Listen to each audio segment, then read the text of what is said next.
Dear student, hope you will be fine. आशा करता हूँ कि आप सभी बहुत अच्छे होंगे। आज हम सी प्लस प्लस एंड जावा का कंपैरिजन करेंगे। कौन कौन से फीचर्स सी प्लस प्लस में अवेलेबल हैं, कौन कौन से फीचर्स जावा में अवेलेबल हैं, क्या कंपैरिजन है, क्या क्या डिफरेंसेस हैं और कुछ सिमिलरिटीज़ के बारे में भी बात करेंगे। तो नाउ स्टूडेंट्स, जो यहाँ पर क्लासिफिकेशन किया गया है वो अकॉर्डिंग टू द इंडेक्स किया गया है। कुछ पॉइंट्स हैं जिन पे हम कंपैरिजन परफॉर्म करेंगे। तो सबसे पहला जो है वो है हमारे पास में प्लेटफॉर्म इंडिपेंडेंट। अगर हम सी प्लस प्लस की बात करें तो जो हमारी सी प्लस प्लस लैंग्वेज है वो हमारी प्लेटफॉर्म डिपेंडेंट है। और अगर हम जावा की बात करें तो जावा जो लैंग्वेज है वो हमारी प्लेटफॉर्म इंडिपेंडेंट लैंग्वेज है। नाउ स्टूडेंट, जो सेकंड है यू इंडेक्स है memory used.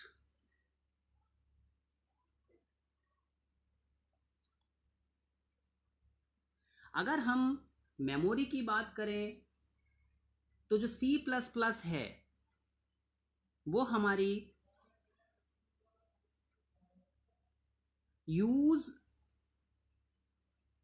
It is used for system programming.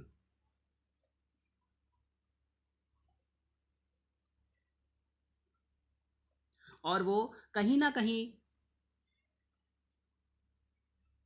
System की मेमोरी को यूज करती है। और अगर हम जावा की बात करें तो Java is mainly used for application programming. Java में हम एप्लीकेशन प्रोग्राम बनाते हैं और इसमें कहीं ना कहीं जेवीएम की मेमोरी यूज होती है in comparison to C plus plus. Java में हम विंडो एप्लीकेशन बना सकते हैं, जावा में हम वेब एप्लीकेशन बना सकते हैं, जावा में हम मोबाइल एप्लीकेशन बना सकते हैं, जावा में हम एंटरप्राइज एप्लीकेशन बना सकते हैं। नाउ जो नेक्स्ट है वो है हमारा डिजाइन गोल। अगर हम सी प्लस प्लस की बात करें तो we can say that it is an extension of C programming language. ये एक्सटेंशन है सी प्रोग्रामिंग लैंग्वेज का और इसमें हम सिस्टम एप्लीकेशंस बनाते हैं। बट अगर हम जावा की बात करें तो Java was designed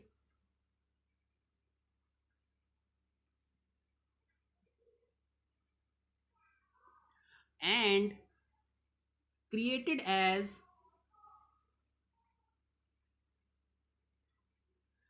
an interpreter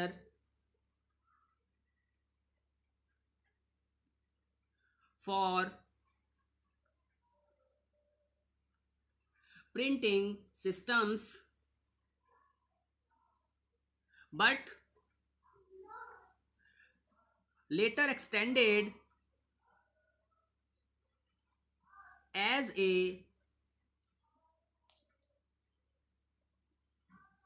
support for network computation। तो जावा का जो बेसिकली डिज़ाइन गोल था वो एक बड़े लार्ज स्केल पे प्रिंटिंग सिस्टम्स को तैयार करना था, बट बाद में इसका जो मेन एक्सटेंशन किया गया वो कहता है नेटवर्क कंप्यूटेशन। जैसा कि आपको बताया गया कि जावा क्या है, एक इंटरनेट प्रोग्रामिंग लैंग्वेज है। नाउ द फोर्थ हमारा डिफरेंस बेसिस है दैट इज गोटू। अगर हम गोटू की बात करें तो C plus plus language supports go to statement. और अगर हम जावा की बात करें तो Java does not support go to statement. Java does not support go to statement. Now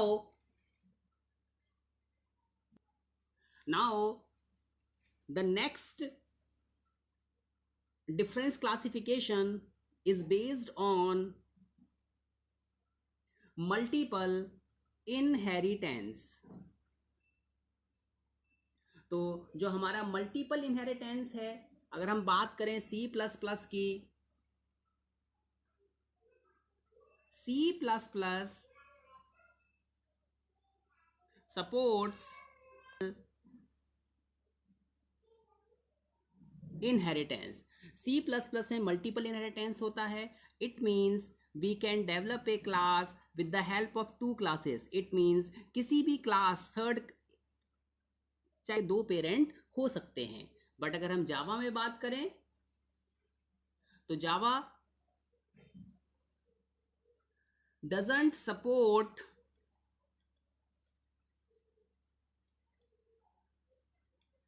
multiple inheritance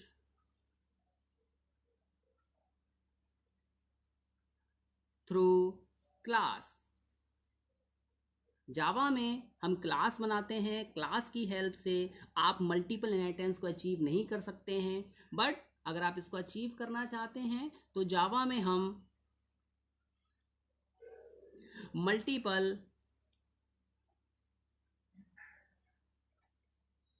interfacing कर सकते हैं। Now students, now the next index on the base of classification of C++ and Java is operator overloading।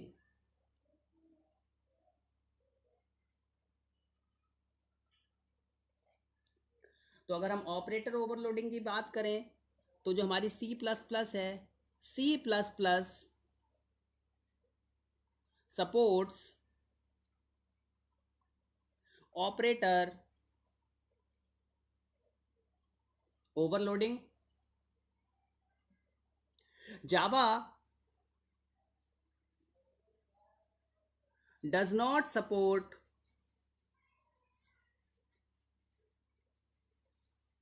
Operator overloading. Java operator overloading को support नहीं करती है। Now the next point to consider is pointers. तो अगर हम बात करें pointers की, वी कैन राइट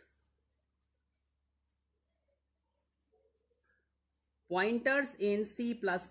हम C++ में पॉइंटर्स को लिख सकते हैं। इन जावा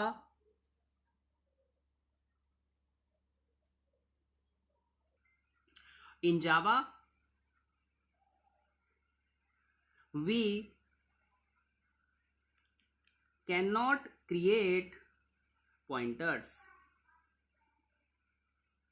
जावा में यूजर डिफाइंड पॉइंटर्स नहीं है, but internally Java supports pointers। It means we can say that Java has restricted pointers to users। Now the next point to consider is and compiler and interpreter। अगर हम Java की बात करें, हम C++ की बात करें, C++ uses only compiler. C++ पे पास में केवल कंपाइलर है, वो केवल एक कंपाइल्ड लैंग्वेज है। तो अगर यहाँ पे जो हमारे पास में सोर्स कोड होता है वो चेंज होता है मशीन कोड में, और जो क्या है एक प्लेटफॉर्म डिपेंडेंट कोड है। अगर हम जावा की बात करें, Java uses both compiler and interpreter. Java compiler और इंटरप्रेटर दोनों को यूज़ करती है। यहाँ पर जो कोड होता है वो वाइट कोड में कन्वर्ट होता है कंपाइलेशन टाइम पे, और रन टाइम पे इंटरप्रेटर उस वाइट कोड को एग्जीक्यूट करता है और आपके पास में रिजल्ट लेके आता है। तो जावा क्या है, एक बहुत ही ज़्यादा फास्ट लैंग्वेज है। Now next point is to consider is call by value and call by reference. देखिए, जब भी हम कोई वैल्यू पास करते हैं किसी मेथड को, तो वहां पे आर्गुमेंट पासिंग मैकेनिज्म वर्क करता है, पैरामीटर पासिंग मैकेनिज्म वर्क करता है। हमारे पास में दो तरीके के मैकेनिज्म हैं, call by value, call by reference. अगर हम C++ की बात करें तो C++ supports both call by value and call by reference. But अगर हम जावा की बात करें, Java only supports call by value. Java जो है वो केवल call by value argument passing mechanism को सपोर्ट करती है। Now the next point is structure and union. देखिए, स्ट्रक्चर और यूनियन हमारे नॉन प्रिमिटिव डाटा टाइप्स हैं। ये हमारे ऐसे डाटा टाइप्स हैं जिनमें हमें ये फैसिलिटी दी गई है कि हम इसको अपने अकॉर्डिंग क्रिएट कर सकते हैं। नाउ अगर हम बात करें C++ की, तो C++ सपोर्ट्स बोथ।